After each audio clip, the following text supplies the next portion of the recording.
Vamos abrir a Bíblia aí, em Atos. É a pregação 31. No livro, na carta de Atos dos Apóstolos. Estou muito feliz hoje aqui com vocês. O Mateus não pôde vir de último momento. Então tive que tirar minha guitarra lá do mofo. Estou com as cordas todas enferrujadas ali. Vou ter que tomar uma injeção para tétano quando eu sair aqui do culto, né? Porque os dedos botando naquela ferrugem ali. Mas é muito bom. Marcelo, me criei tocando com o Marcelo. Então é um prazer. Pessoal, vamos lá, todo mundo abrir a Bíblia aí. Em Atos, capítulo 15 e o versículo 36. Atos 15 e o versículo 36. A gente vai ler um texto bem longo. Então, provavelmente, daqui a uns 12 versículos, vocês já vão estar pensando nas contas de casa. Então, regrem a cabeça de vocês. Ai, meu Deus, será que eu desliguei o fogão? A mulher nunca pensa isso, né? Mulher nunca pensa, ai, meu Deus. Pergunta pro marido, tem certeza que eu desliguei o fogão? Vocês são homens, quer ver vocês judiar da mulher de vocês? Diz assim, ó, não sei. Ela ficou louca. Ai, meu Deus. Vamos lá? Atos 15, 36. Decorridos alguns dias, Paulo disse para quem? Legal, amigo dele, né? Vocês se lembram que eles são amigos?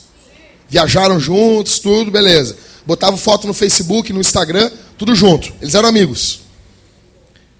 Vamos visitar os irmãos em todas as cidades onde anunciamos a palavra do Senhor para ver como estão. Barnabé queria levar quem? Chamado Marcos, o João Marcos, o famoso João Marcos, né, Rodrigo? Mas, para Paulo, parecia não fazer sentido levar consigo quem desde a Panfilha havia se afastado deles e não os acompanhara no trabalho. Versículo 39, olha o babado que a Bíblia vai falar agora. E a divergência entre eles foi tão grave que se separaram um do outro. Vocês estão entendendo? E Barnabé, levando Marcos consigo, navegou para Chipre. Mas Paulo, tendo escolhido Silas, é um homem, não é... Ele não se casou com a Silas, tá? Tem gente que diz que Paulo casou com a Silas. Não, é um homem. É um homem, é um amigo dele. Partiu confiado pelos irmãos a graça do Senhor. E passou pela Síria e Cilícia, fortalecendo as igrejas. Ou seja, Paulo e Barnabé brigaram e se separaram. Capítulo 16, vamos lá, seguindo junto na leitura. E chegou também a Derbe e a Listra. Voltou para aquelas cidades que eles já tinham ido. Havia ali um discípulo chamado o quê? Qual é o nome dele? Não ouvi. Filho de uma judia crente, mas de pai grego. Ou seja, o cara não era bem judeu, ele era um pouco judeu e um pouco gentil. E os irmãos em Listra e Icônio davam bom testemunho dele. Ou seja, a galera das outras cidades falavam bem dele. Paulo queria que ele o acompanhasse. Tomou-o então e o circuncidou, por causa dos judeus que viviam na região, porque todos sabiam que o seu pai era grego.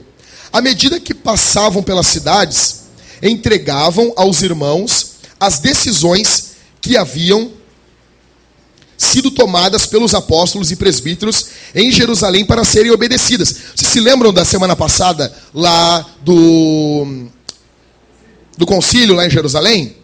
Eles estavam indo levar a cartinha para todo mundo e todas as... Pessoal, a igreja primitiva era mega organizada. Esse papo que o pessoal era tudo hippie aí é mentira, tá bom? Dessa forma, as igrejas eram confirmadas na fé e a cada dia cresciam em número. Atravessaram a região frígio-gálata, mas foram impedidos por quem? Oi? De anunciar a palavra na Ásia. Deus não deixou eles anunciarem a palavra. Imagina, que punk. Quando chegaram perto da Mícia, tentavam ir para onde? Bitínia. Mas o Espírito de Jesus não permitiu. Não vai. Então, passando pela Mícia, desceram para Troade. De noite, Paulo teve uma visão. Nela em pé, um homem da Macedônia suplicava-lhe: vem para a Macedônia e ajuda-nos. E quando ele teve essa visão, logo procuramos, olha aqui para mim, versículo 10, vamos ler junto? E quando ele teve essa visão, logo o quê? O narrador já está fazendo parte, já está junto ali, vocês entenderam, né? Até aqui Lucas vinha dizendo, e eles foram, e eles isso, e eles aquilo. Versículo 10 diz, procuramos, ou seja, Lucas já está junto com a trupe aqui. Cara, imagina que louco isso aqui. Lucas, Paulo, Silas e Timóteo. Bota mais o Rodrigo, dá um time de futebol de salão. Navegando, e quando teve essa visão, logo procuramos partir para a Macedônia, concluindo que Deus nos havia chamado para lhes anunciar o Evangelho. Navegando de Troade, fomos em linha reta para Samotrácia, e no dia seguinte para Neápolis. E de lá fomos para onde? Oi? Filipos, colônia romana e da cidade mais importante desse distrito da Macedônia. E ali ficamos quanto tempo? Ficaram uns dias ali. No sábado, saímos da cidade para a beira do rio, onde julgávamos haver um lugar de oração. E sentados, falávamos às mulheres ali reunidas. Uma das mulheres que nos ouviam, chamada Lídia, vendedora de tecidos de púrpura da cidade de Tiatira, era temente a Deus. O que diz o restante? O Senhor lhe abriu o coração para acolher as coisas que Paulo dizia. Ou seja, é Deus que abre o coração das pessoas. Depois de batizada com as pessoas da sua casa, ela nos suplicou: se me considerais crente no Senhor, entrai e permanecei em minha casa. E nos compeliu a isso. Aconteceu que quando íamos ao lugar de oração, veio ao nosso encontro uma jovem que tinha um espírito adivinhador e que adivinhando dava grande lucro aos seus senhores. Imagina que loucura. Seguindo Paulo e a nós, ela gritava: estes homens são servos do Deus Altíssimo. Eles vos anunciam o caminho da salvação. Falando a verdade, né, pessoal?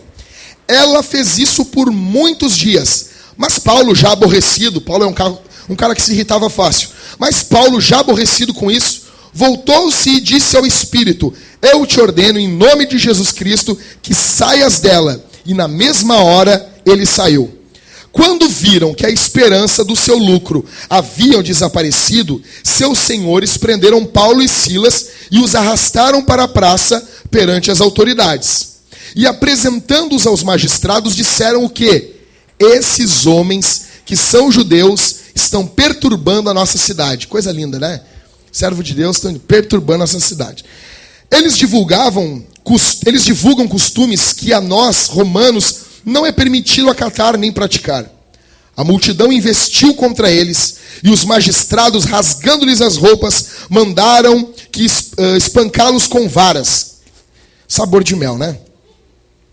Depois de espancá-los muito, colocaram-nos na prisão, ordenando ao carcereiro que guardassem com segurança. Tendo recebido essa ordem, ele os colocou na prisão interna e prendeu-lhes os pés ao tronco. Eu não morrerei. Bom, né? Por volta da meia-noite, Paulo e Silas oravam e cantavam hinos a Deus, enquanto os presos os escutavam. De repente, houve um terremoto intenso, que os alicerces do cárcere foram abalados, e logo todas as portas se abriram, e as correntes de todos se soltaram. O carcereiro acordou, e vendo abertas as portas da prisão, sacou a espada para suicidar-se, supondo que os presos haviam fugido. Mas Paulo gritou para ele: não te faças nenhum mal, porque todos estamos aqui. Ele pediu luz, correu para dentro e trêmulo prostrou-se diante de Paulo e Silas.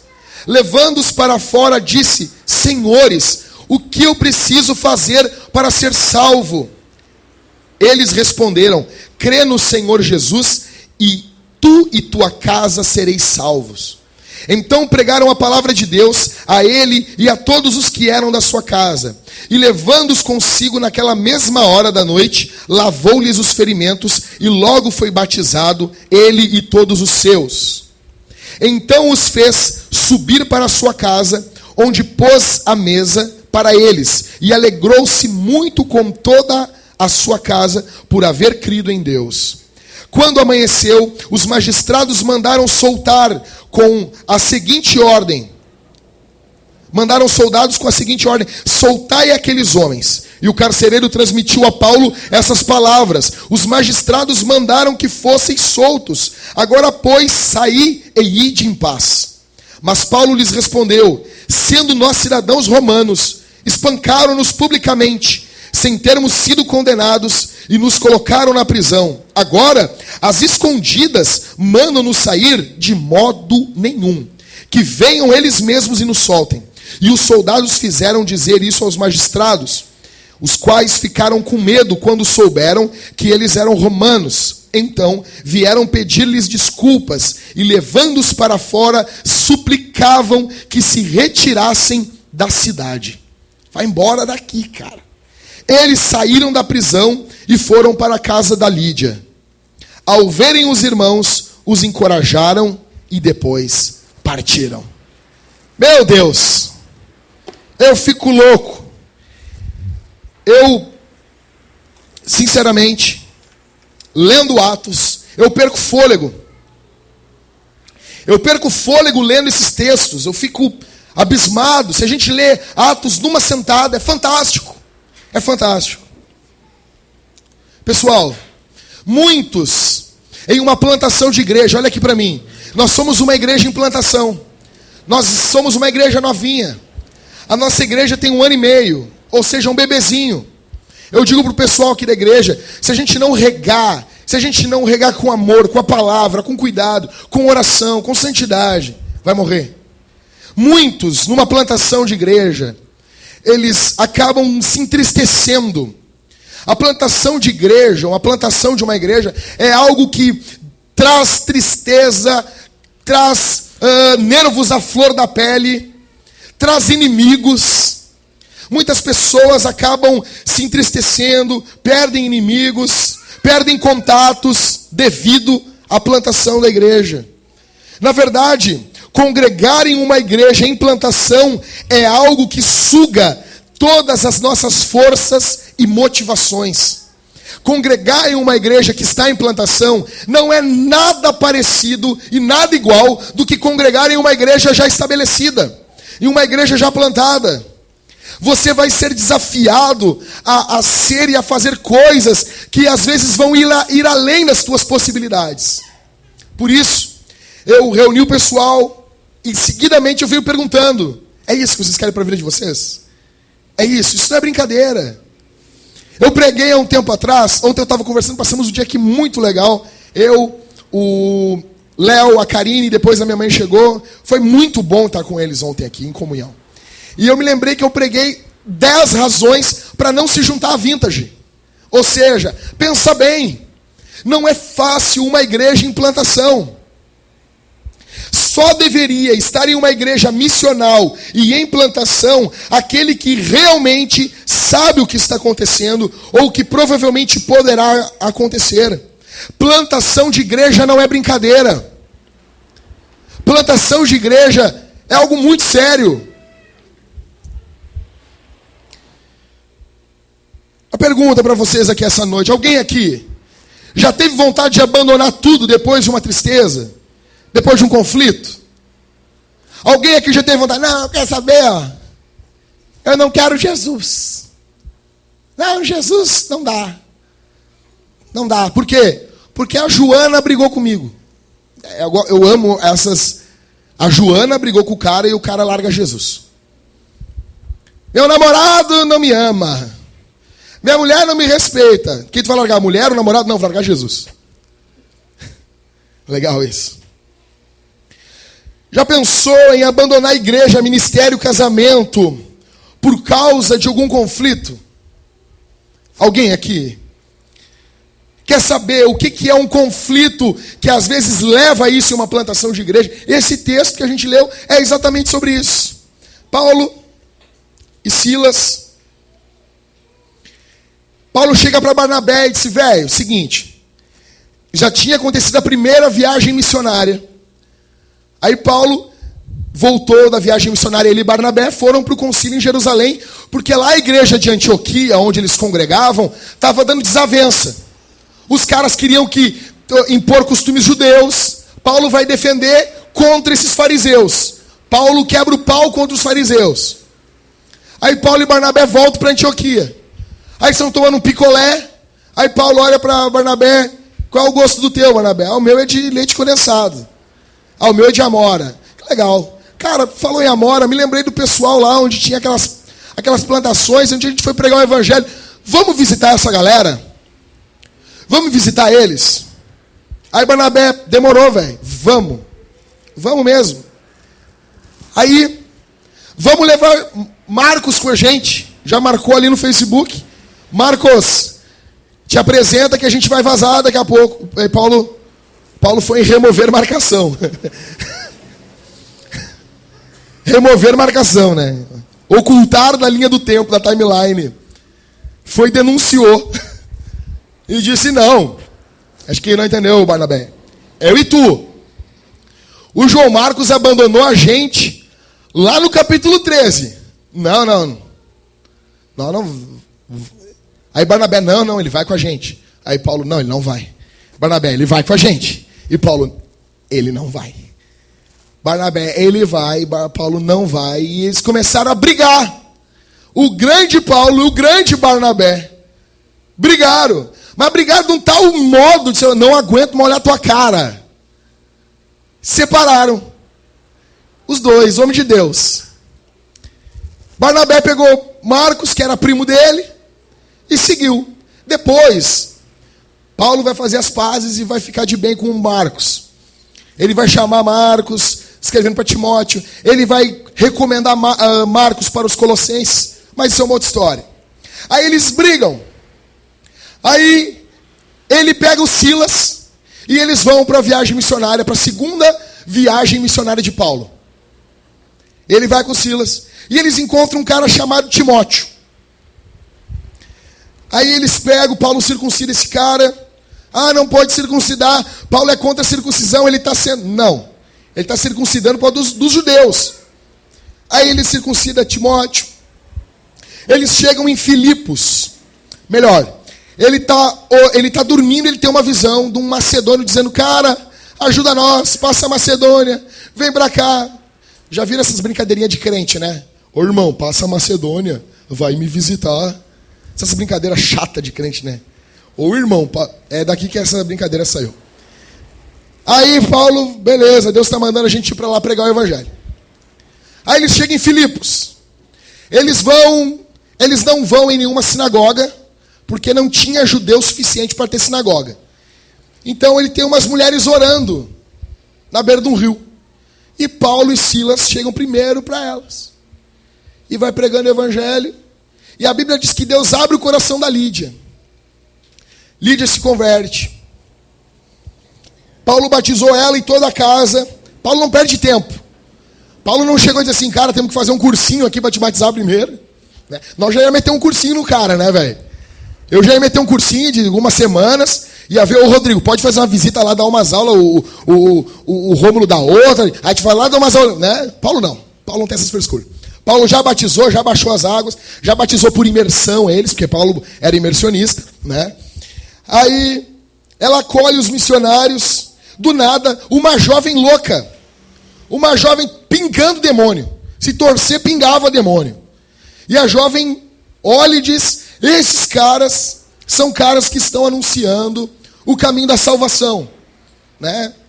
Olhem para eles, escutem a pregação deles. Aí Paulo fica louco. Hashtag chateado. Indignado. Aí ele se vira para ela e diz: diabo, vaza. Aí aquela mulher é liberta daquele espírito de adivinhação. Os donos daquele negócio ganhavam grana com aquelas adivinhações perder dinheiro, porque a galera gosta desse tipo de coisa. E aí eles pegaram Paulo e deram uma sumanta de laço nele e em Silas. Mas quase mataram. Prenderam. Aí eles estão lá, presos, na meia-noite. Eles começam a cantar uma música na Cassini. Não, na Cassini não. Não. Nem do Tales, não.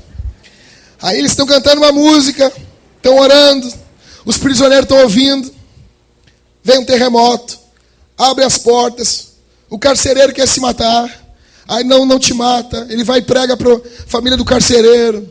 O carcereiro fica feliz, devolve eles para a prisão. Aí os caras vão lá, querem soltar eles. Paulo diz, não vai soltar nada. Eles que venham aqui nos soltar, nós somos cidadãos romanos. Os caras ficam apavorados. Por favor, vai embora, vaza da nossa cidade. Vocês trazem muito problema. Paulo tinha um rastro de problema seguindo ele.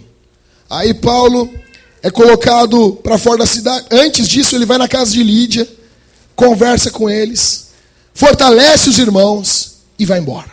E termina a nossa história. Fantástico como Atos são pequenas histórias que começam com uma narrativa extraordinária e encerra sempre com a vitória da igreja e a vitória do Senhor Jesus. A primeira coisa que eu olho aqui é uma desavença punk. Eu botei aqui no meu esboço. Uma desavença punk. Do versículo 36 ao 41 do capítulo 15. Galera, fica com a Bíblia aberta aí. E desconfia de pregador que manda fechar a Bíblia.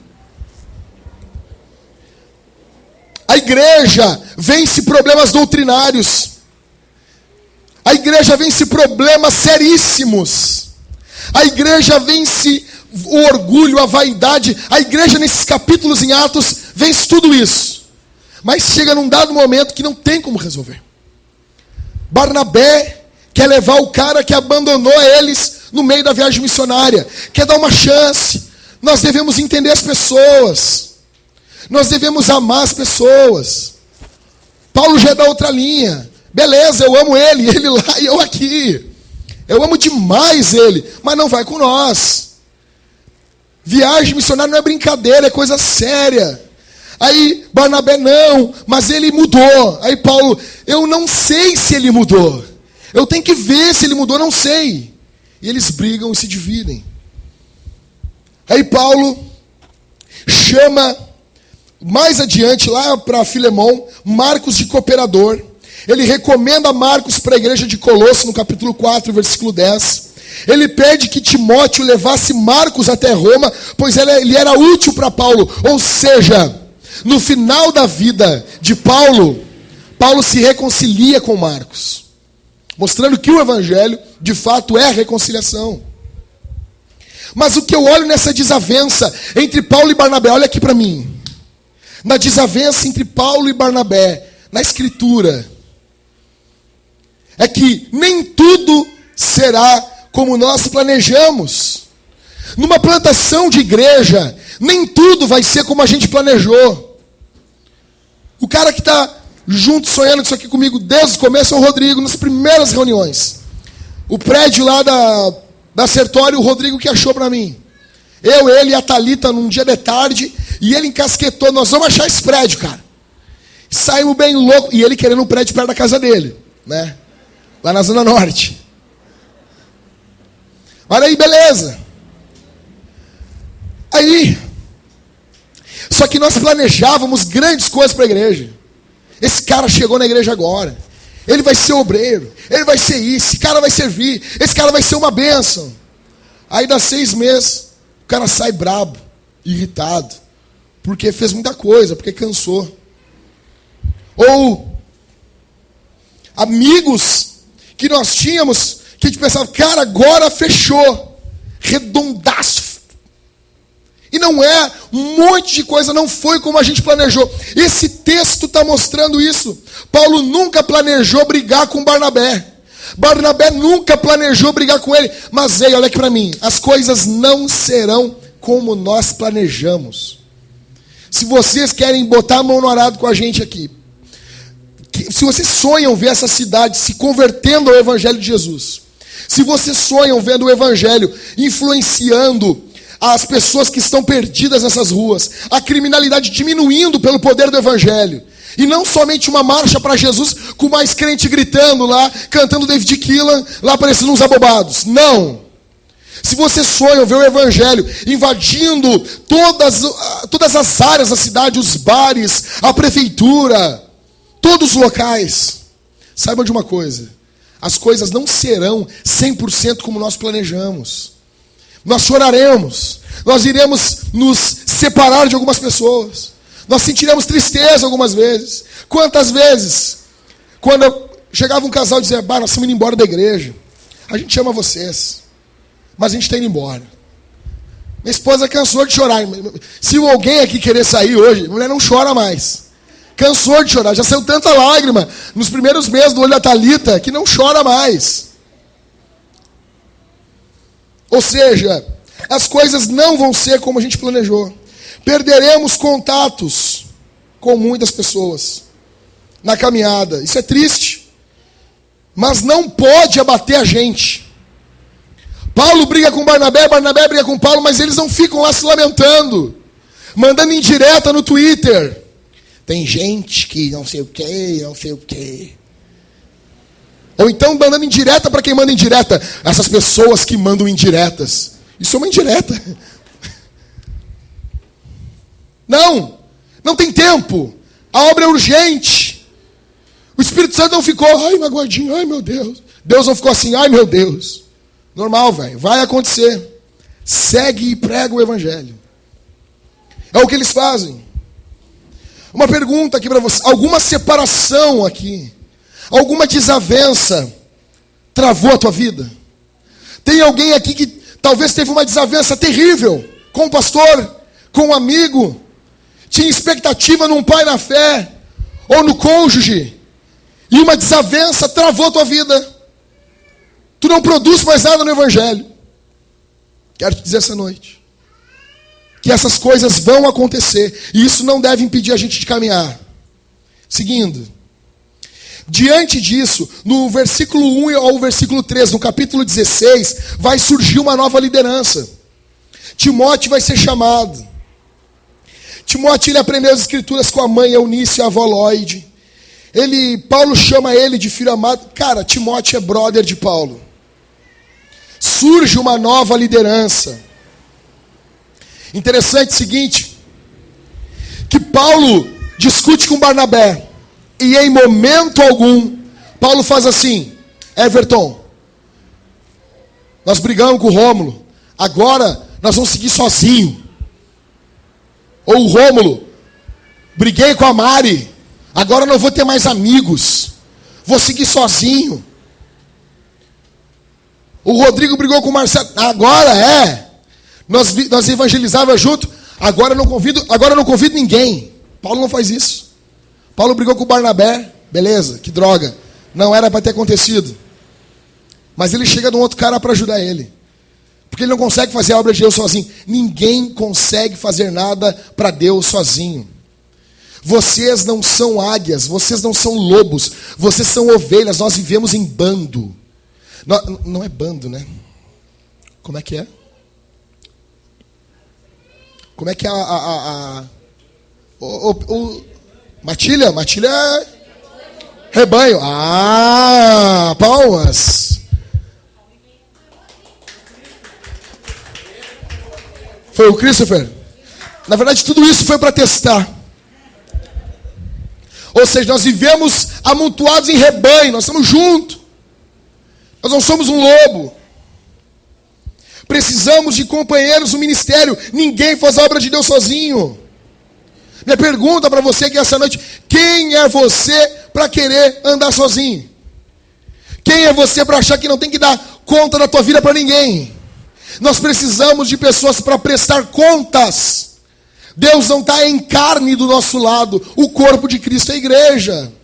E eu presto contas da minha vida para os irmãos para mim, uns aos outros. Paulo era esse cara. Ele está aqui, ele, Silas, Timóteo, Lucas. Do versículo 4 ao versículo 5 aí, eles vão fortalecer as igrejas. Eles vão entregando a decisão dos apóstolos. E eles vão fortalecer as igrejas que eles ganharam para Cristo. Eu fico indignado com alguns pregadores itinerantes. Eles vão pregar na igreja. Aí tem algumas pessoas que ouvem o evangelho, são tocadas por causa do poder do evangelho. E essas pessoas ficam maravilhadas e às vezes ele faz um convite, vem 15, 20.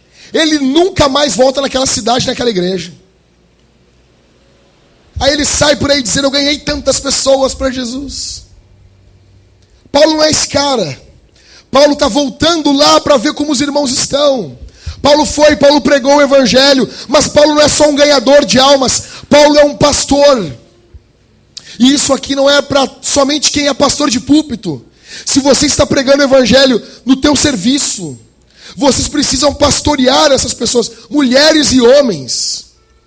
O pastoreio é mútuo uns aos outros, como diz o Novo Testamento. É lógico que na igreja nós não temos pastoras.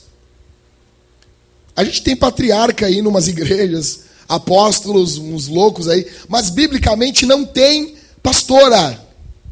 Não tem. Mas no dia a dia tem. Então se você está pregando o evangelho para um colega de serviço, um primo, um avô, para quem quer que seja, você tem que pastorear essa pessoa. É o que Paulo está fazendo aqui. Do versículo 4 ao versículo 5. Bom, Jackson, legal. Mas o que tem a ver a plantação de igreja? Quando eles chegam em Filipos, eles vão lá em Filipos. O que tem a ver essa plantação dessa igreja com a nossa igreja? O que tem a ver isso? Bom, em primeiro lugar, quando o cara fala em primeiro lugar, dá um desânimo no povo. Primeiro lugar. Quero ir para casa ver o Fantástico. Bom, versículo 7, o que diz aí, pessoal? Do capítulo 16. Alguém fica de pé aí, pessoal. Estufa o peito. E lê bem alto. Meu Deus do céu. Nossa.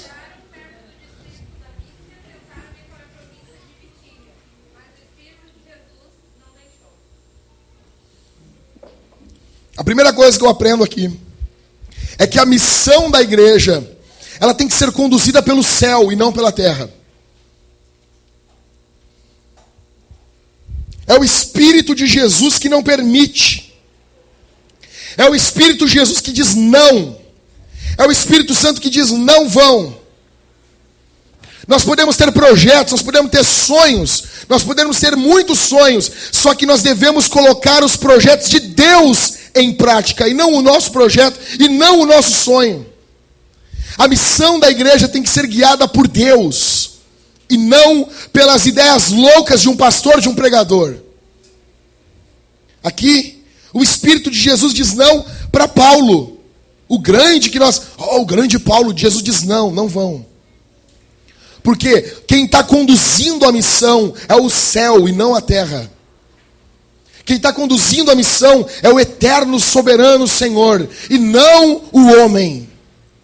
Por mais boa intenção que você tenha, você não tem condições de conduzir uma missão de Cristo, a missão da igreja, a Missio Dei na terra.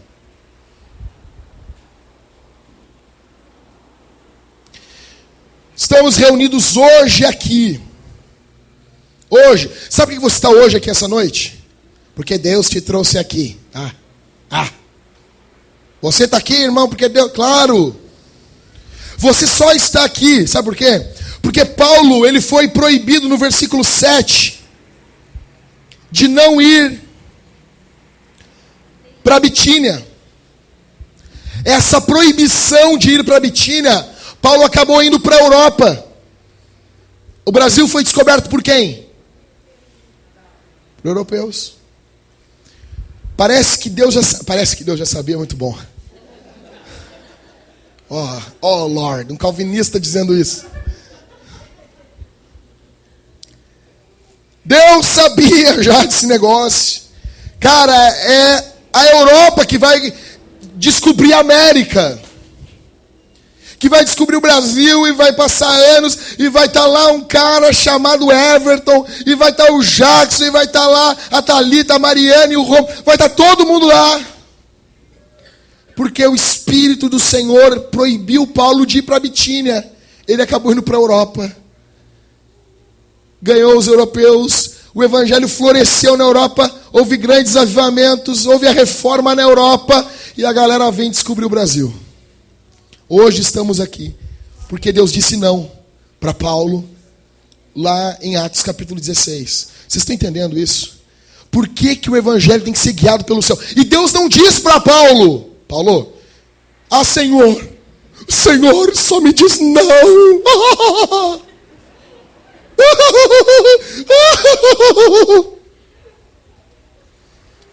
Sabe, conhece esses crentes que ficam se vitimizando? Tá difícil. Não tá fácil. A irmã chegou no culto. Eu sei que tem coisa difícil mesmo. Tem coisa que é difícil mesmo. A irmã estava no culto lá e uma profetisa se levantou. E a mulher dizia para uma para a outra: muita luta, né, minha serva? Muita luta. Ela profetizou para todo mundo, só dizia isso. Muita luta, né? Muita luta, né? Muita luta, né? Só dizia isso. Cara, você acha que você luta, né, velho? Não, vocês acham que vocês lutam, né? Não, vocês acham, né, cara? Não tá fácil. Que luta. Já que tu não sabe. Não, eu acredito que tem pessoas que estão lutando mesmo. Mas não está todo mundo lutando, não. Aí, o Ocidente é tomado pelo Evangelho. Eu aprendo segunda coisa. Versículo 9 e versículo 10. Ô Mariane, fica de pé aí e lê para nós bem alto. Mas dá um berro aí. O versículo... agora nós estamos seguindo no 16, né? O 9 e o 10.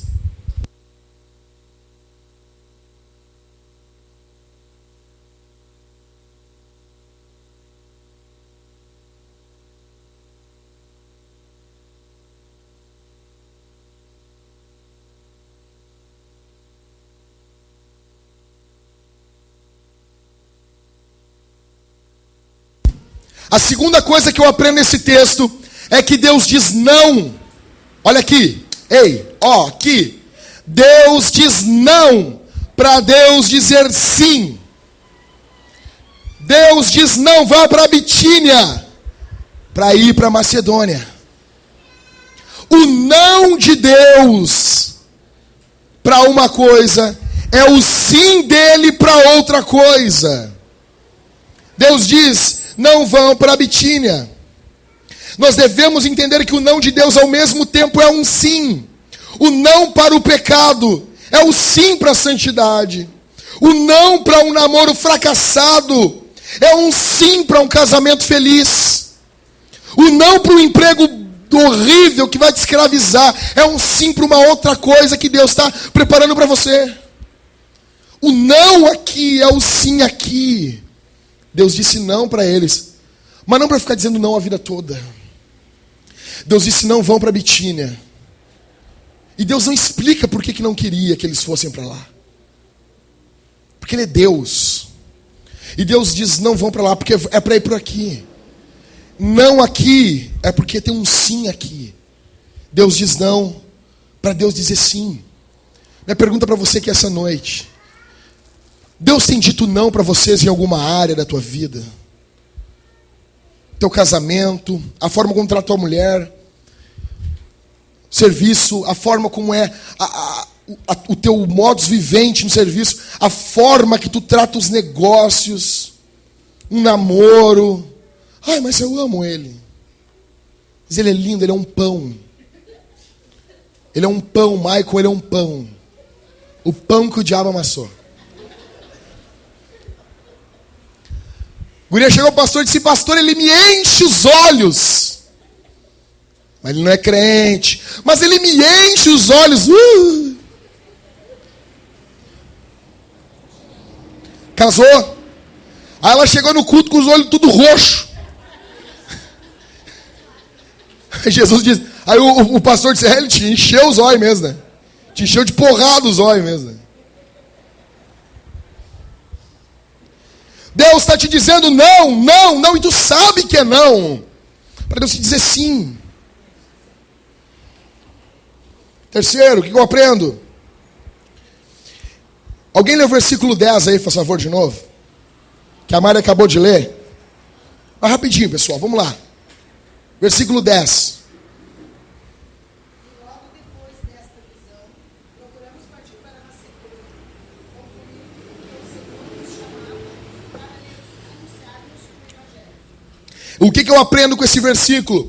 Toda a manifestação espiritual deve convergir em pregação do Evangelho e não promoção do eu. Vou ler de novo. Toda manifestação espiritual deve convergir em pregação do Evangelho e não na promoção do eu. Paulo tem uma visão.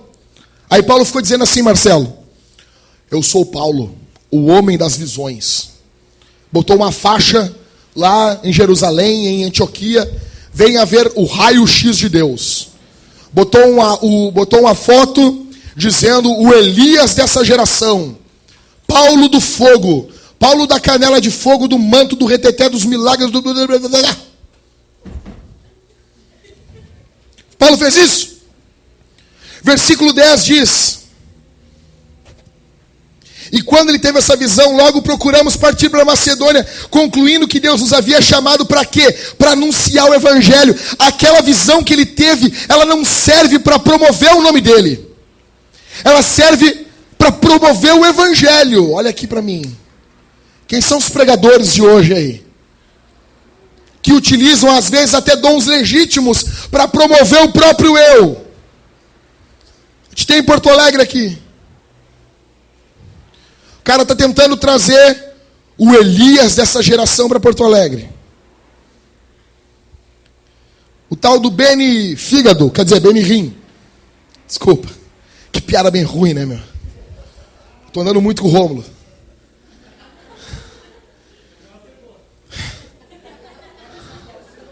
Pega essa, Rômulo. Aí, por quê? É o dom, é o poder.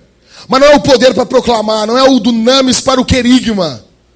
Não, é poder para mim. Paulo não estava interessado em holofote, aplauso, reconhecimento terreno. Ele queria anunciar o Evangelho. A minha pergunta para você que essa noite: para que você quer poder?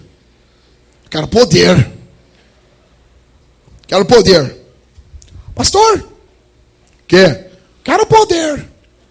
Eu quero ter poder de Deus. Para quê? Para que você quer poder? Poder para proclamar. Não, eu quero poder. Eu quero cantar na igreja e cantar em línguas. Aí tu dá um soco no fígado do cara e tu é errado. Pastor, eu quero ter muito poder, muita glória na minha vida, para mim começar a falar em línguas no microfone e não parar mais. E a igreja ser tomada no manto. Paulo, ele não é esse cara. O que eu aprendo mais em quarto lugar?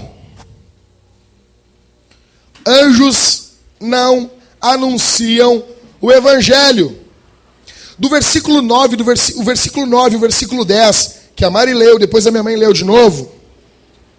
Segundo alguns teólogos, a visão que Paulo está tendo ali é um anjo, caracterizado de macedônio, igual o acontecimento em Atos 2 com Cornélio. Eu já preguei aqui para vocês. Ou seja, é um anjo que está lá chamando Paulo. É um anjo que apareceu para Cornélio e mandou Cornélio chamar Pedro. E por que eles não pregaram o Evangelho? Porque Deus decidiu que o Evangelho vai ser proclamado por homens e mulheres feitos de barro. Simples.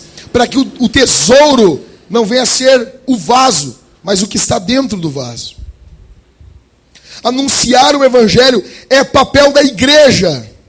Deve ser feita de forma coletiva e individual. Nós não somos um clube. Nós não queremos ser um clubinho legal em Porto Alegre. A igreja não existe para o nosso bem. Só para o nosso bem.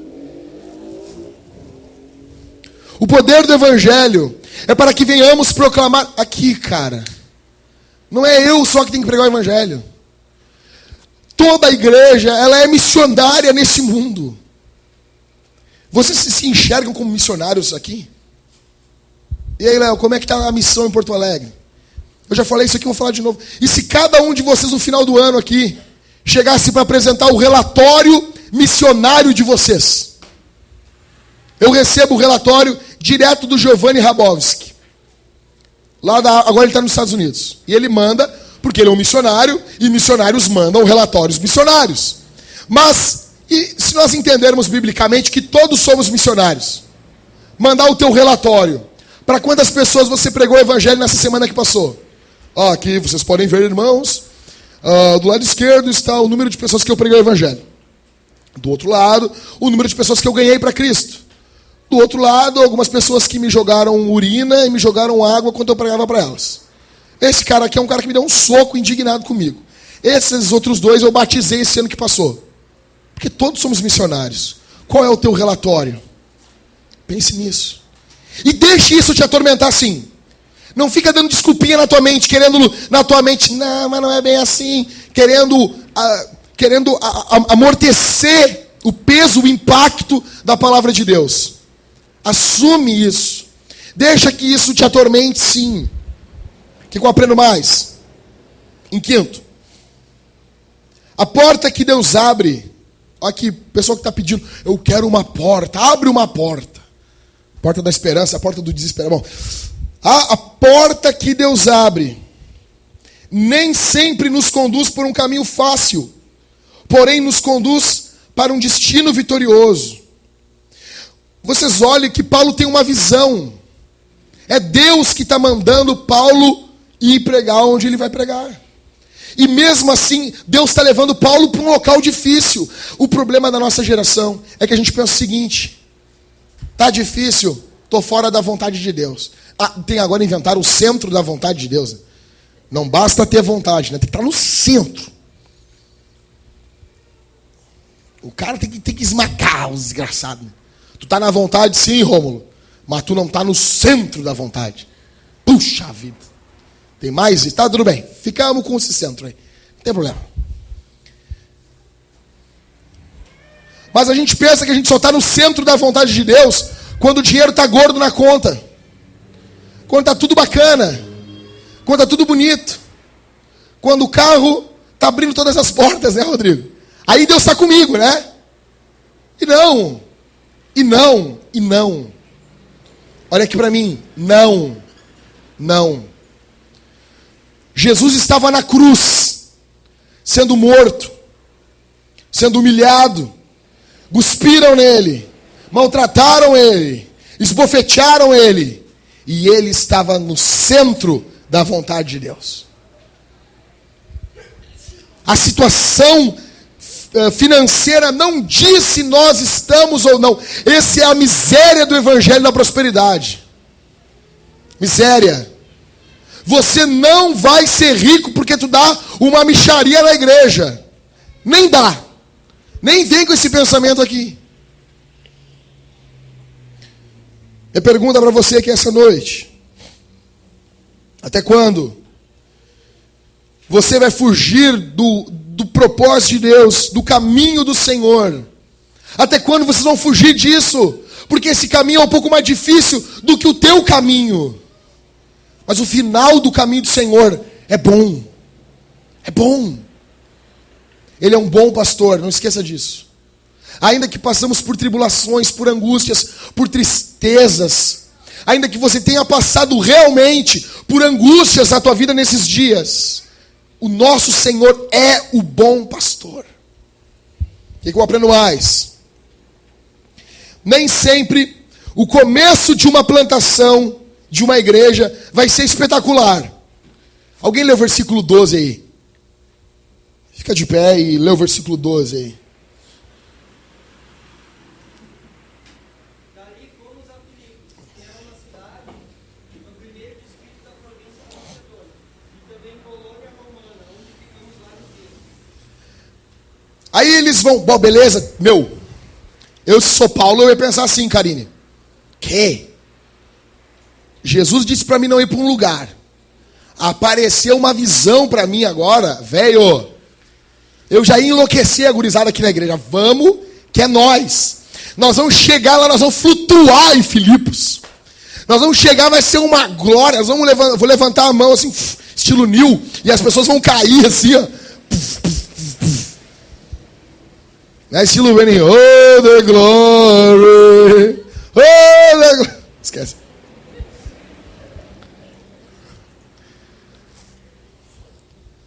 Aí, Paulo, Silas, Timóteo e Lucas se tocam para lá. Chega em Filipos e nada acontece. Então eu aprendo que nem sempre o começo da plantação de uma igreja vai ser espetacular. Olha aqui para mim. Nem sempre o começo. Eles vão para lá, talvez eles tiveram que pagar do bolso deles um aluguel. Sim. E eles alugaram o local e nada aconteceu. Ficaram uns dias lá, antes de pregar o evangelho para Lídia. Deus mandou ir, uma visão, não vai para cá, uma visão pedindo que fosse para lá. Chegou lá e nada aconteceu. Eu pensei, vamos plantar uma igreja em Porto Alegre. Cara, nós vamos arrebentar em Porto Alegre. Nós vamos arrebentar. Os caras pregando falso evangelho, prosperidade, não sei o quê. Velho, eu acho, se nós abrir a Bíblia e pregar ela versículo por versículo, cara, as pessoas vão entender que eu não estou querendo enrolar as pessoas vão ver que eu estou explicando a Escritura. Velho, vai lotar a igreja. Vai dar 2, 3 meses assim, não, vai estar arrebentando, saindo pelo ladrão, as pessoas querendo aprender o evangelho. Terceiro culto. Ô Jackson, por que tu prega assim, cara? Vai dar esses estudos em outro dia. Eu com meu coraçãozinho cheio de fé. Foi. Ô Jackson, esses negócios tem que ter fogo, tem que ter uma coisa assim, cara, no domingo. Ô, domingo, cara. O cara vem no domingo, tem que ter um...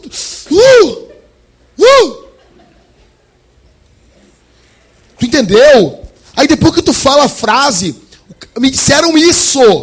O irmão da igreja disse bem assim. Tu termina de dizer a frase, pastor, e depois tu faz assim, aleluia, aleluia, aleluia, aleluia, aleluia. Foi ou não foi, Thalita? Minha mulher estava junto. Te lembra disso, amor? Aí tu fala, eu não sei como é que é mais ou menos, mas eu, na minha cabeça aqui eu sei, pastor. Tu faz, aleluia, aleluia, aleluia. E eu comecei a ver que não é tão simples.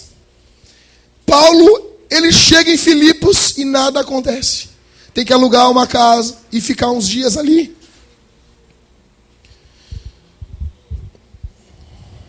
Nós devemos perder a visão fantasiosa e hollywoodiana de igreja.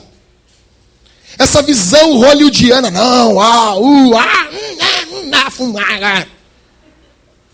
nós vamos perder isso.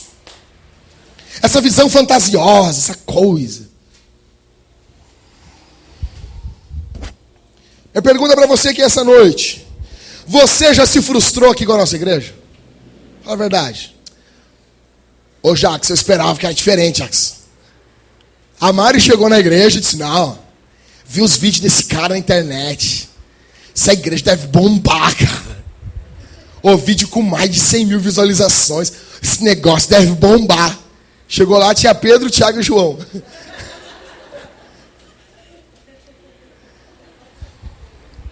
O Rômulo me disse, cara, eu achei que tu era rico. Aí sabe que eu moro numa bate-caverna. Nem o dragão eu tenho mais. Ou seja, nós devemos perder essa visão fantasiosa. O que eu aprendo mais? Eu aprendo mais... Versículo 13, alguém lê aí, pessoal. Versículo 13. Vamos correr.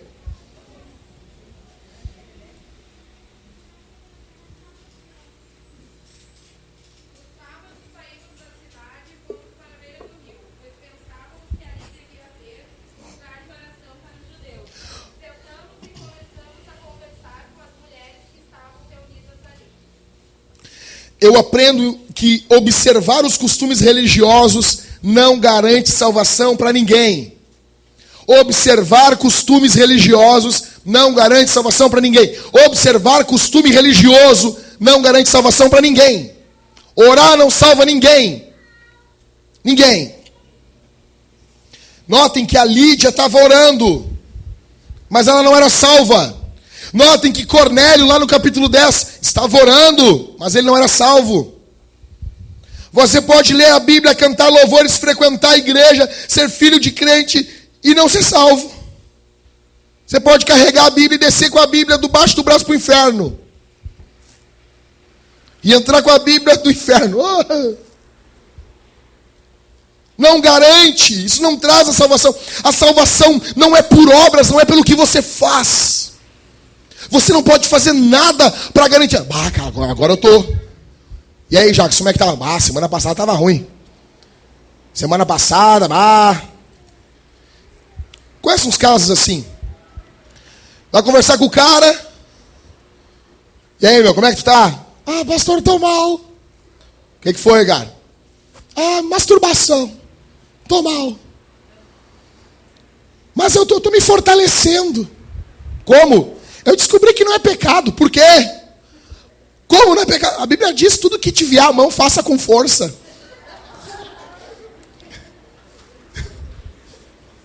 Depravado. Eu já ouvi. Sério. Ai, meu Deus, não fala isso no culto. Fala depois.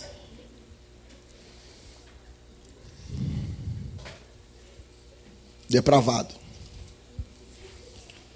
Ou seja, o cara, hoje eu tô salvo. Eu e o Marcelo conhecemos uns caras assim. O cara chegava pra nós e dizia assim: eu tava mal, cara. Tava mal. Ô, Maico, tava mal. É mesmo, cara. Tá louco, tá usando droga, trair uma mulher, sair com um travesti. Tava mal. Mas como é que tá agora? Agora tô bem. Agora tô forte. Tô firme com Jesus. Daí tu descobri que foi semana passada.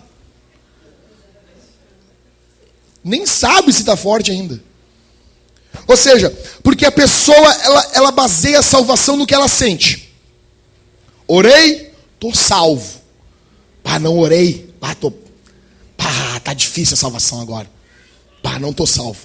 Li a Bíblia, li 3 capítulos, tô salvo. 3 capítulos. Pulei a genealogia ali, é chato. Não li. Vi o Rebelde. Não tô salvo. Vi o Rebelde não tá mesmo. Ou seja, não adianta cumprir costume religioso. Isso não traz a salvação. A salvação é por graça, não por obras. Nós não nos santificamos para ser salvos, mas é porque a gente foi salvo por Jesus. Você não pode comprar a salvação com nada. Qual foi a última vez que você tentou comprar a salvação? Fala a verdade, dentro de ti. Qual foi a última vez que você tentou induzir a Deus, manipular a Deus? A gente quer manipular Deus, né? Vou fazer tal coisa para Deus fazer tal coisa. Ou seja, Deus é tipo um Exu para muita gente. Larga uma oferenda para aquela divindade fazer tal coisa. Eu faço tal coisa para Deus fazer tal coisa. Faço a dança para vir a chuva, né? Correndo. O que eu aprendo mais? A obra é de Deus. O mérito é de Deus. Alguém lê o versículo 14 aí, por favor. Uma das mulheres que nos ouviam, chamada Lídia, vendedora de tecidos de púrpura da cidade de Tiatira, era temente a Deus. O Senhor lhe abriu o coração para acolher as coisas que Paulo disse. Como é que é? Peraí, volta de pé. Nossa. Lê de novo aí, finalzinho. Quem que abriu o coração dela, Thalita? Você não tem mérito nenhum. Agora me converti. Eu sou bom. Eu sou o cara. Eu não escuto mais pagode. Não escuto mais funk. Só escuto Gerson Rufino.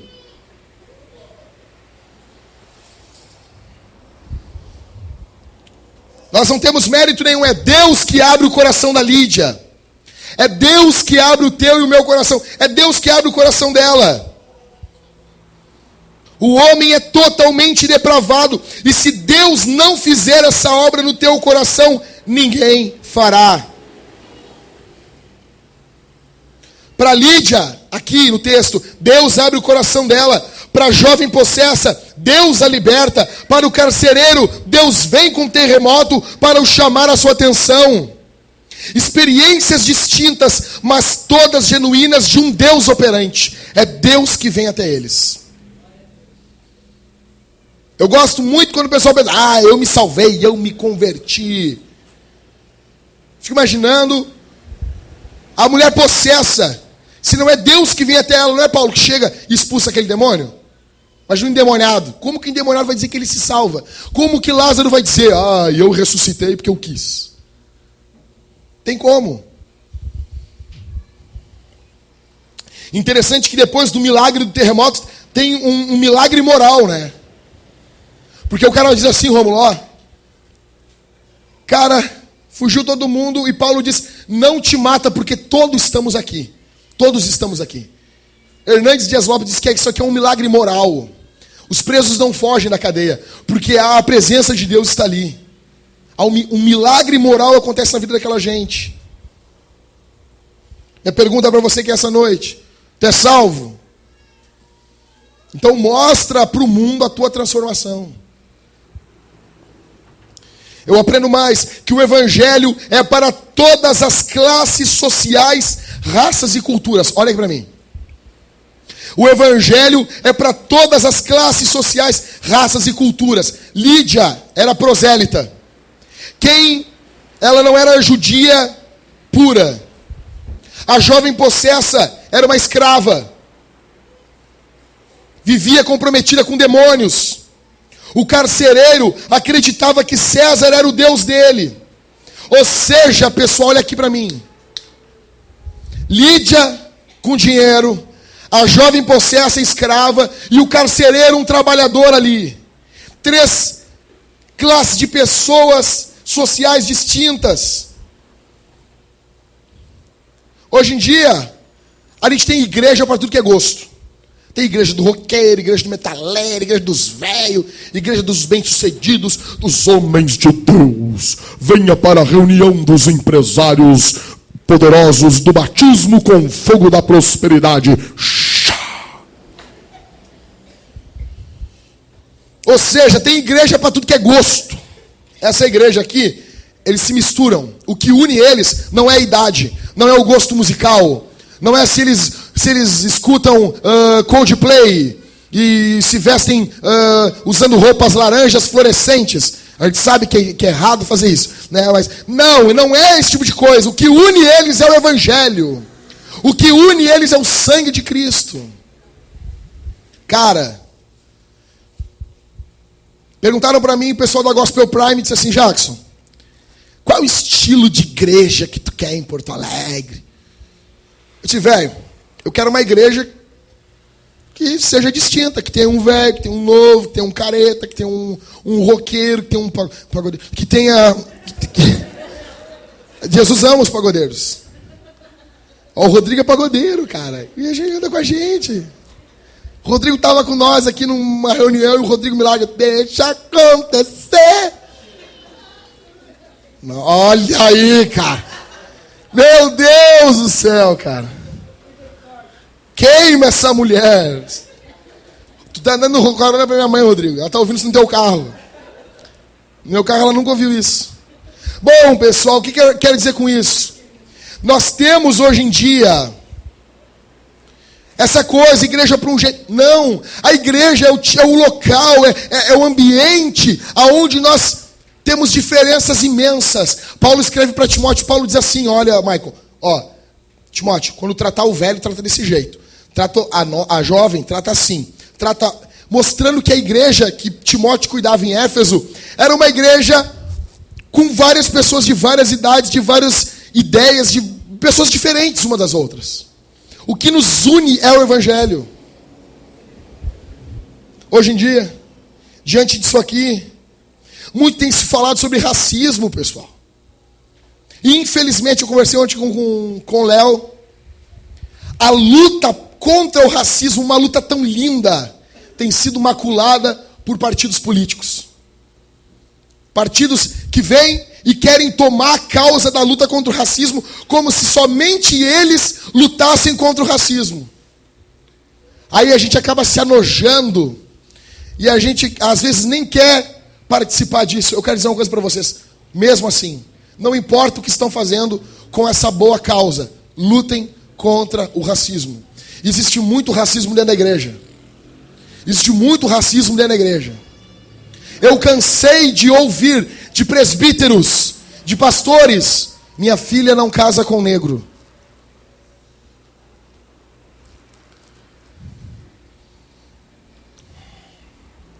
Eu era um guri, eu tinha uns 15 anos.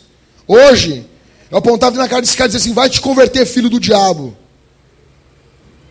Você que está aqui não tem direito algum de dizer: a minha filha não casa com negro, a minha filha só casa com tal da cor tal. Isso é nojento diante do Senhor. O nosso Deus é o Deus de toda tribo, língua, nação. Olha para Apocalipse. Estarão homens de toda tribo, língua, nação, todos juntos louvando o Senhor.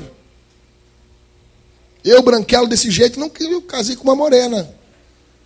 Índia. Interior. Filha do 7 facadas. O que eu aprendo mais aqui, pessoal? Correndo. Os homens de Deus não estão interessados nos louvores do diabo. Versículo 16 ao 18. Alguém fica de pé aí e lê para mim, por favor. Do 16 ao 18.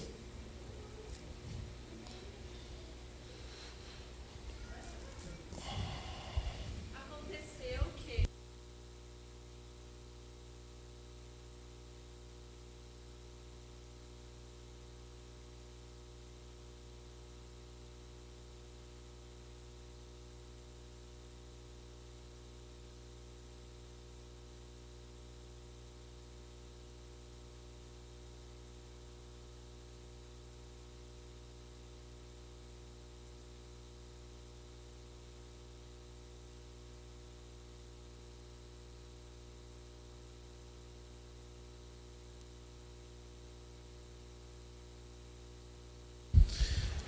Talvez se Paulo e Silas tivessem aceitado esse louvor aqui do diabo, eles teriam algum benefício terreno. Mas o foco de Paulo e Silas não era esse. O foco deles era pregar o evangelho. Ou seja, os homens de Deus não estão interessados em louvor dos cativos de Satanás. Não devemos nos preocupar se somos famosos ou não. Você não tem que ficar preocupado. Ah, meu Deus, eu quero escrever um livro e quero que o meu livro seja tão conhecido como o livro do John Piper. Não vai ser. Ponto, acabou. Você não vai ser conhecido como John Piper. John Piper não é John Piper. Ponto.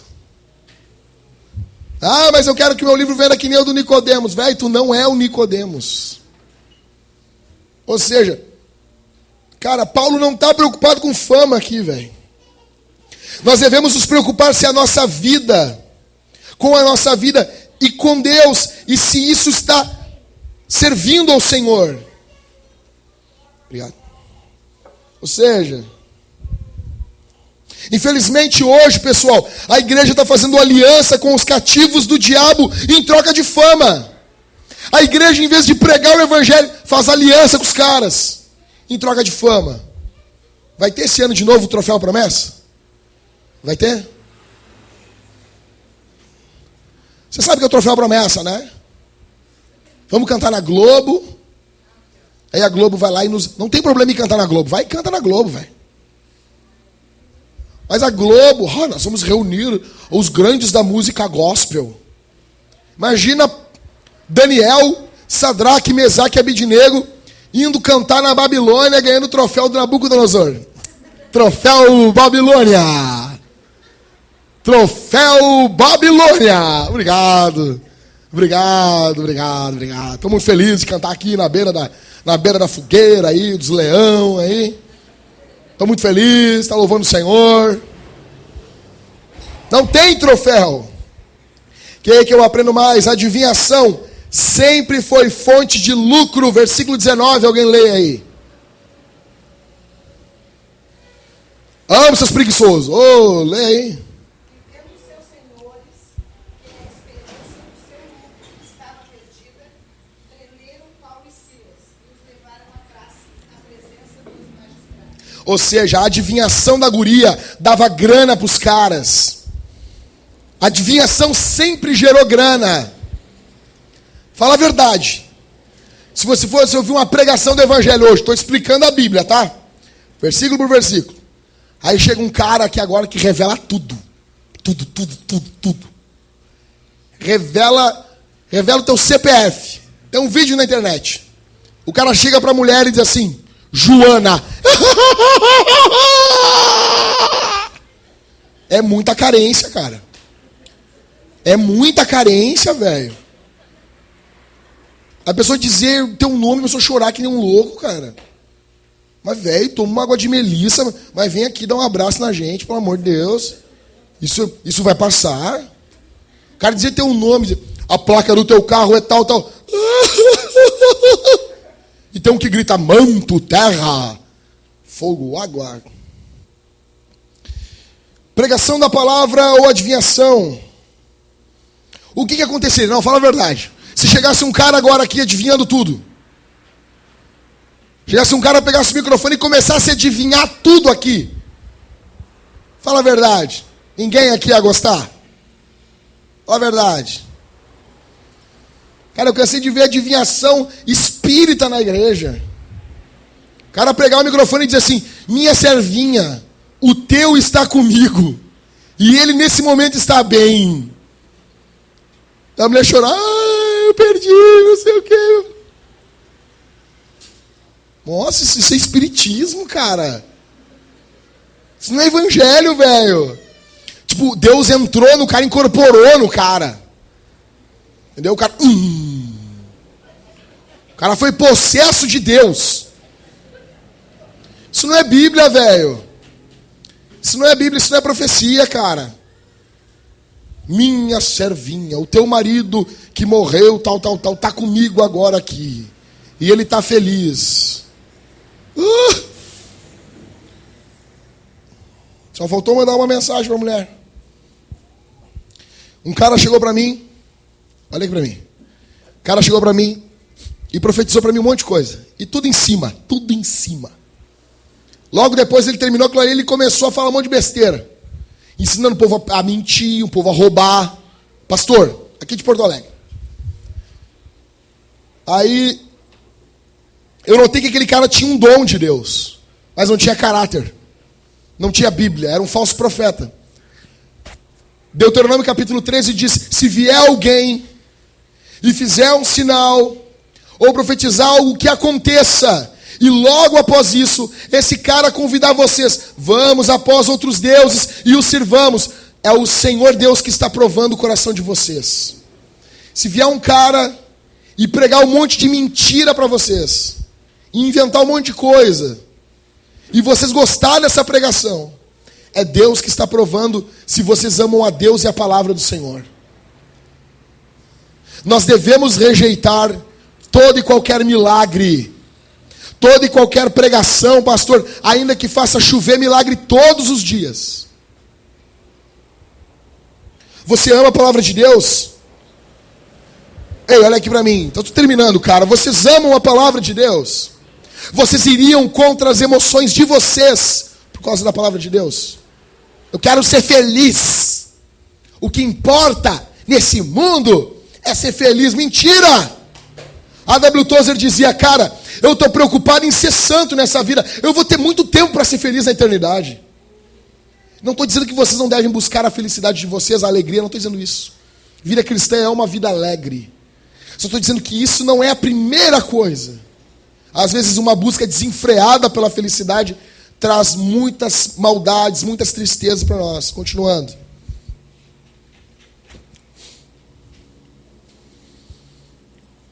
O que eu aprendo mais? Alguém lê o versículo 25 aí.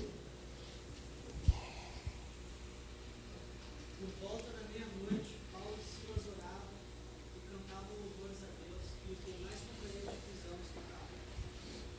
Os salvos são alegres independentemente da situação. Paulo e Silas são pregadores e eles se misturam com a mensagem. Eles não são teólogos, repórteres que não se... Sabe o repórter? Nós estamos aqui na frente da casa do João. Acabou de queimar toda a casa. Morreu 55 pessoas, mais criados, cachorros. E fala... E ele não está nem aí. Porque ele é um repórter. Tem teólogo repórter. O teólogo repórter, ele não se mistura com o texto. Paulo e Silas não são esses caras. Eles não são teólogos repórteres. O evangelho que eles pregam para os outros servem para eles. Eles não estão pedindo vingança contra esses caras. Eles sabem que todas as coisas cooperam para o bem daqueles que amam a Deus.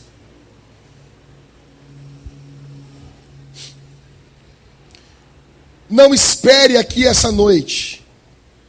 Talvez alguém está passando por problemas terríveis aqui. E a gente pensa assim, não, quando a minha vida melhorar um tiquinho aqui, aí eu vou pregar o evangelho. Não, aí eu vou ser grato. É que está muito ruim, pastor, está muito ruim, está complicado demais. Não espere a tua vida melhorar por completo para você passar a pregar o evangelho. Não, se eu ganhar um aumento de 100 pila, daí eu poder investir na obra de Deus. Não espere a tua vida mudar. Comece agora. O louvor gera esse impacto.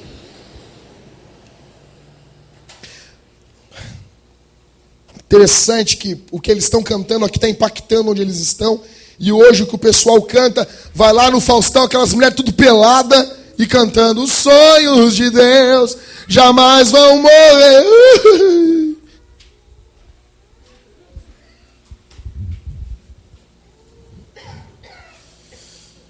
É possível triunfar sobre as adversidades, usando elas como incenso para adoração. Apenas suportar o sofrimento, ei, não é cristianismo. Cristianismo é suportar e se alegrar no sofrimento. O que eu aprendo mais? Eu aprendo que Paulo estava assentado nas regiões celestiais em Cristo. O corpo está abatido, mas a fé vai mais longe. Eu quero dizer uma coisa para vocês aqui essa noite. Talvez o que eu estou falando aqui, cara, eu estou moído por dentro. Tire o foco da lama, da onde você está. Levante a cabeça e olhe o Senhor. Eles estão presos ali, mas eles estão com a alma louvando a Deus. O que eu aprendo mais? 2 minutos e eu termino. A hora mais escura da vida é tempo para adorarmos a Deus. Lê de novo o versículo 25 aí, Rodrigo. Faz favor. Escuta. Que hora?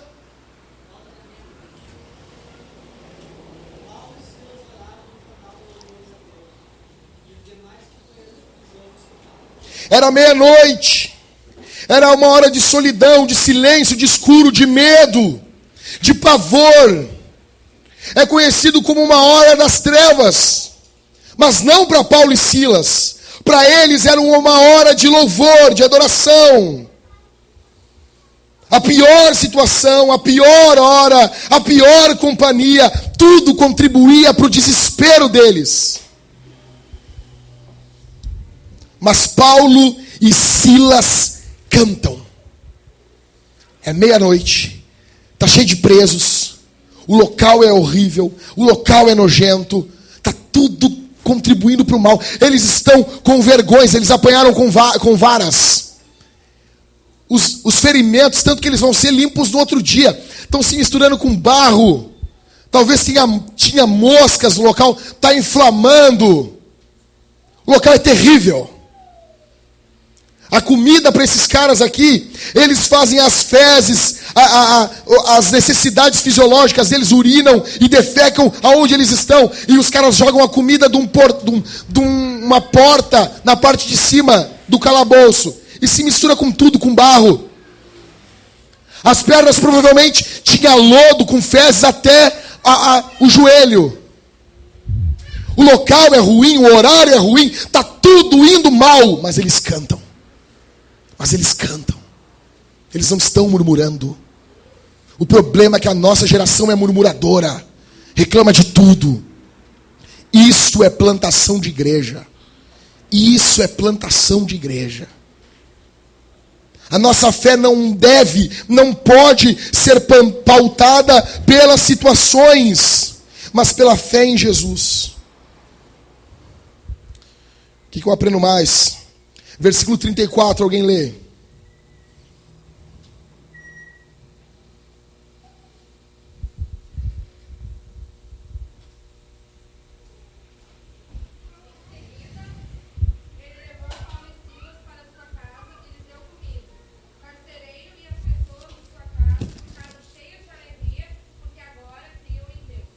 A tormenta, muitas vezes, é o caminho onde Deus se manifesta salvadoramente. Ou seja, veio um terremoto e contribuiu para a salvação dessa gente.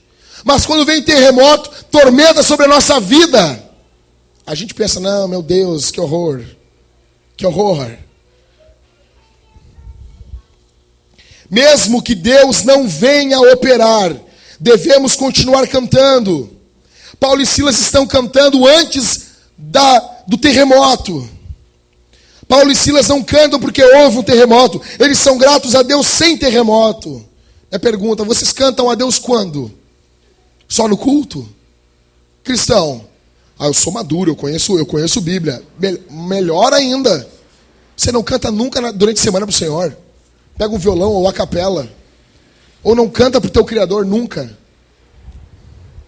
Em último, Paulo e Silas seguem mais uma vez, e a igreja triunfa e Deus é glorificado, e pessoas são salvas. Do versículo 35 ao 40. As tribulações existem no mesmo contexto do avanço do evangelho. Tribulação e evangelho avançando. Mesmo contexto. A primeira coisa que eles fazem quando eles são soltos da cadeia, o que é? Paulo e Silas se juntam com a igreja. Imagina, vai ter culto na casa da Lídia. Vamos se juntar lá com o pessoal. Não vou. Ah, cara, aí é demais. Fiquei preso. Não, avisa lá que eu vou faltar esse culto. Ah, não. Tá preso, apanhei. Tomei de vara. Cara, tá os vergão aqui, cara. O pastor tem que entender. Por favor. Aqui, tá tudo aqui marcado aqui, as costas aqui, ó. Tô todo dolorido, todo mal, não vou no culto. Né? Não. Paulo e Silas não é que nem você, que nem eu. A primeira coisa que eles fazem, vão pro culto. Primeira coisa. Eles se juntam com os irmãos. E eles os encorajam. Isso é plantação de igreja.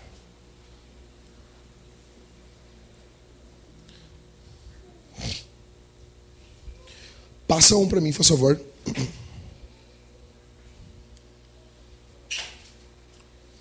Aqui, pessoal, se não me engano, se não me falha a memória, no Paquistão, igreja reunida,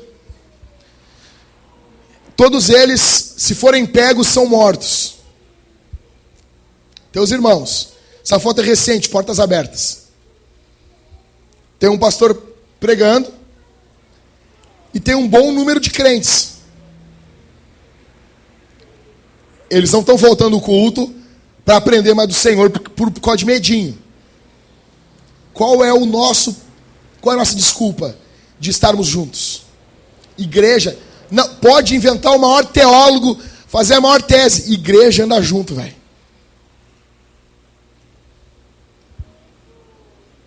Passa mais um para mim, por favor.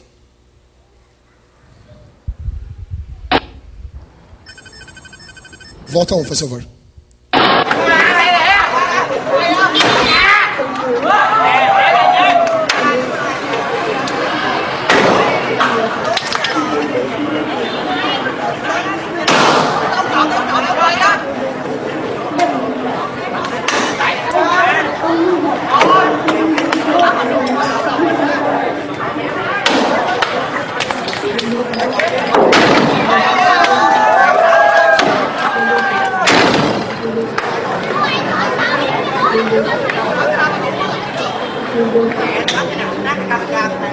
Anh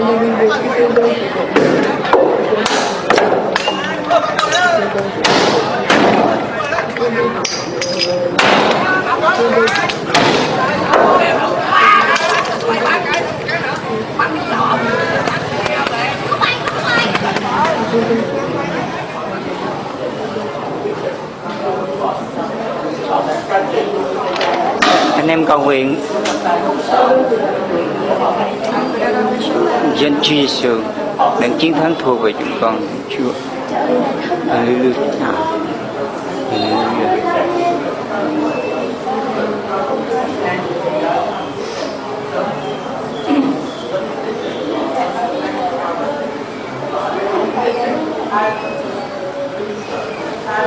Hôm nay là ngày Chủ nhật, buổi tối hội thánh Mỹ Phước nhóm lại mà tất cả bọn dân hồ đã ngăn cản không cho hội thánh thể đến nhóm bọn dân hồ đã quậy phá.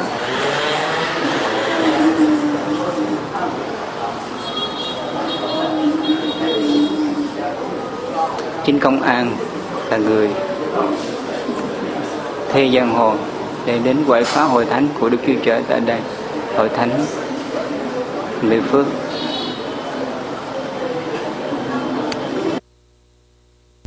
Pode deixar aí. Isso aí é na Tailândia. Faz pouco tempo isso. Tailândia é proibido ser cristão. Então, de vez em quando, o povo se junta e vão apedrejar igrejas.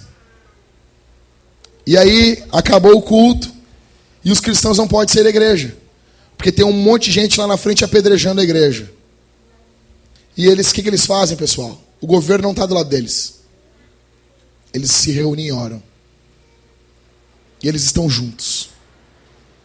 E eles estão como igreja. Isso são os teus e os meus irmãos no mundo todo. Eles não são menos teus irmãos em Cristo do que eu. Pode passar mais um, por favor.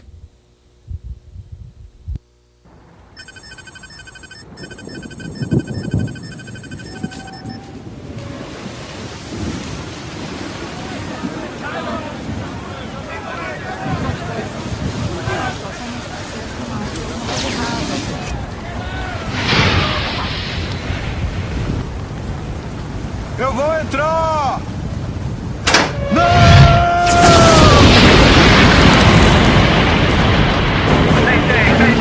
Mayday! 1254, aqui é o Rosemary. Ocorreu uma explosão a bordo. Temos um incêndio, estamos em perigo. Temos somente alguns minutos. Câmbio! Câmbio, Rosemary, aqui é a guarda costeira. Todos os navios na vizinhança dos 44 graus norte e 127 graus oeste entrem em contato e preparem-se para prestar ajuda imediata. Câmbio! Guarda costeira 1254, aqui é o Corpus Christi. Estamos nas mediações e no percurso em direção ao Rosemary. TSE é de 7 minutos. Câmbio. Entendido, Corpus Christi. Estamos aguardando. Câmbio. Fairbanks! Senhor, temos um navio nas imediações, é o Corpus Christi. A ponte de comando informou que eles têm 62 tripulantes com 24 botes salva-vidas para lançamento. Ótimo. Dê as coordenadas e as especificações do manifesto do Rosemary imediatamente. Quero um relatório sobre a situação do Corpus Christi em 5 minutos. Sim, senhor.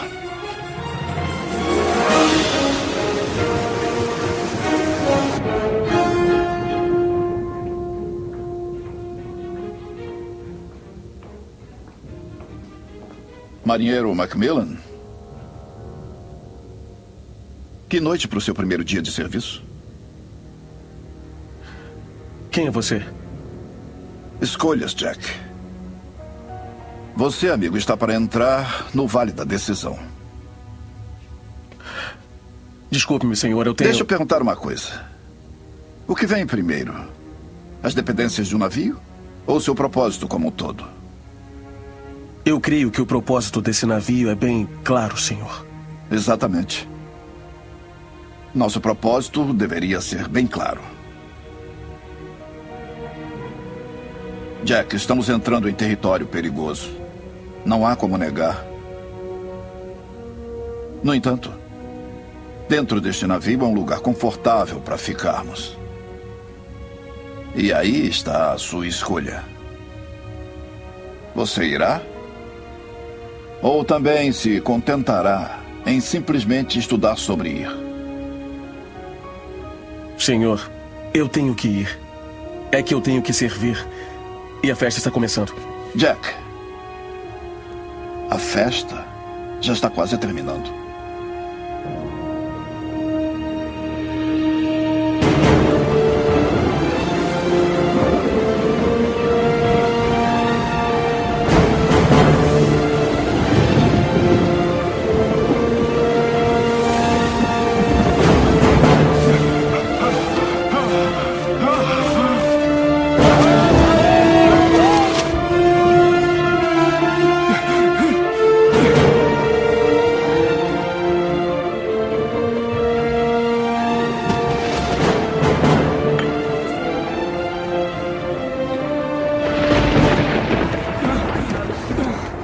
Atenção, todo mundo! Atenção! O capitão mandou que todos se apresentem imediatamente ao oficial Burlow no segundo andar do convés para uma missão de resgate urgente. O oficial Burlow preparou os botes salva-vidas. Vamos lançá-los. Me sigam todos! Uma operação resgate? Stanley, este homem está pingando no meu chão. Meu bom amigo oficial Brock, deixe-me assegurá-lo de uma coisa. Não haverá nenhuma operação resgate. Mas, senhor, Pense. que eu... Conhece alguém que submeteria seu navio a este tipo de clima? Só aqueles que desejam continuar despercebidos. Então, se algum grupo de traficantes se meteu em confusão, eu vou ser o último a arriscar minha vida para salvá-los. Eles que se lixem. Mas, senhor, o propósito desse navio Eu sei perfeitamente qual é o propósito deste navio. Você quer matar todos nós?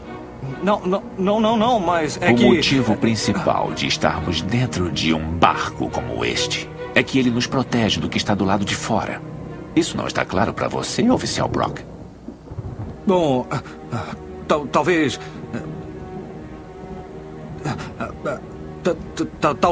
Talvez não esteja, senhor.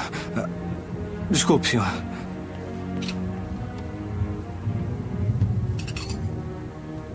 Marinheiro Macmillan? É você que vejo juntar-se aos sábios?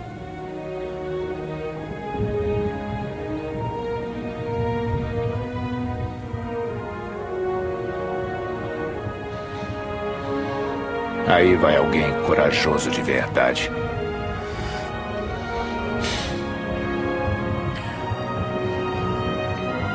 Todos, pontualmente na igreja às 21h45.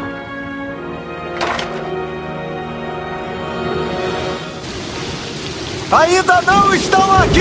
Simplesmente deixa o cabo balançado! Ele tem que chegar até embaixo! Assim? Não, eles têm que soltá-lo do barco assim que encostar na água! Tá legal, mas cadê todo mundo? Eu não sei onde estão! Oficial Burlow! Isso, já não era sem tempo, né? Não, o que é isso? São uns gatos pingados. Não, pelo amor de Deus, você não entende? Eu acabei de preparar os 24 botes salva-vidas, tudo que tínhamos. E você me traz 6 pessoas? Sim, senhor. Está ciente de que é preciso pelo menos 2 pessoas para lançar um bote? Sim, Você quer dizer que estamos prestes a lançar 3 botes salva-vidas de um total de 24 para resgatar 76 pessoas? Você está ficando louco? Não, senhor. Aquelas pessoas só têm alguns minutos de vida nessa temperatura de água. Você me traz meia dúzia de gente! Brock, o que está acontecendo lá em cima? 3, 2, 1, vai já!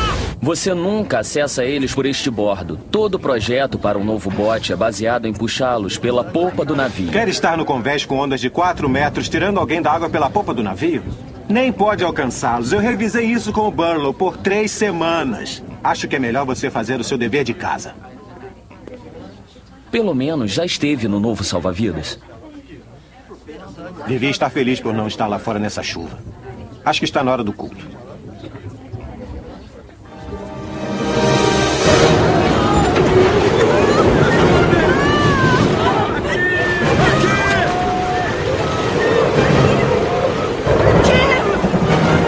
Cadê você? Onde você está?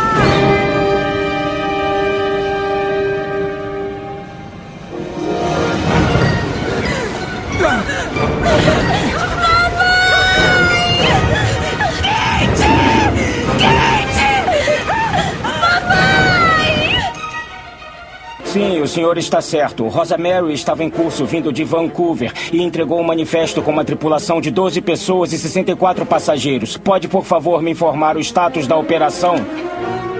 3 botes salva-vidas foram baixados. Estão operacionais. Câmbio. Senhor, aqui fala o capitão da guarda costeira James Meyer. Você e sua tripulação estão sob ordens para disponibilizar toda a tripulação e botes salva-vidas imediatamente. Você entende a situação em que se encontra? São a única esperança.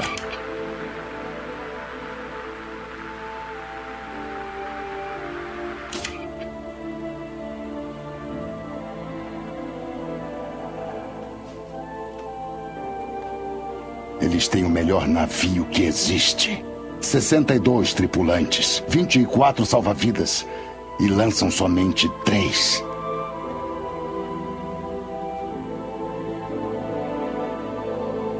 Mamãe, cadê você? Mamãe está indo quente! Mamãe está indo! Por favor! Por favor!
A própria imagem de Deus se refletia no homem como uma imagem de amor, até que as tormentas do pecado agitaram as águas e esse reflexo foi distorcido. Porém, Deus não foi passado para trás. Ele investiu tudo o que tinha por todos quantos já viveram. Através das eras, homens e mulheres, investidos de paixão, viveram e morreram por pregar a palavra de Cristo e sua salvação a todas as tribos e nações. O amor de Deus na alma do homem é 100 vezes mais puro e nobre do que qualquer outro motivo que já o tenha impulsionado.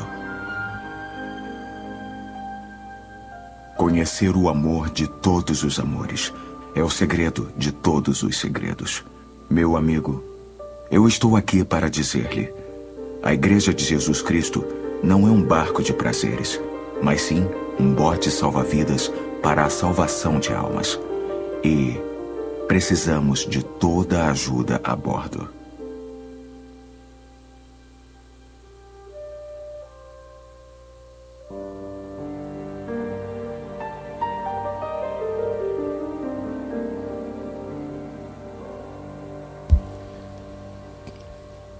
Vamos ficar de pé, pessoal?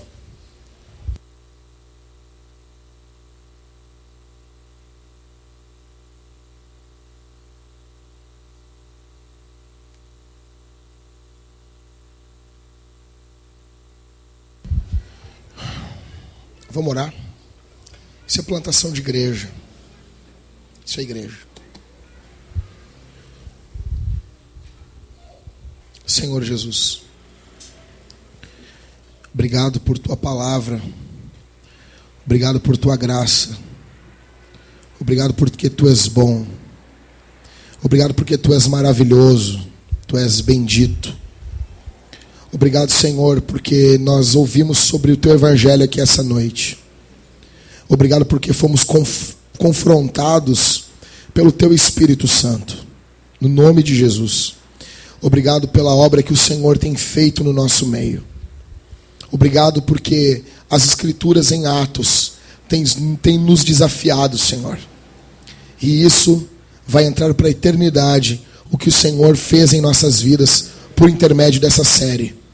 Obrigado pela igreja que o Senhor tem nos dado aqui, pequena, frágil, mas uma igreja, Senhor, que pode fazer muitas coisas pelo poder do Teu Evangelho, pelo poder da Tua Palavra, pelo poder investido por Ti nela.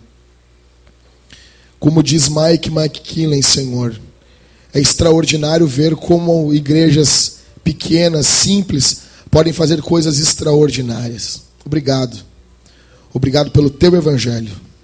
Que essa palavra da plantação da igreja de Filipos fique gravada no nosso coração.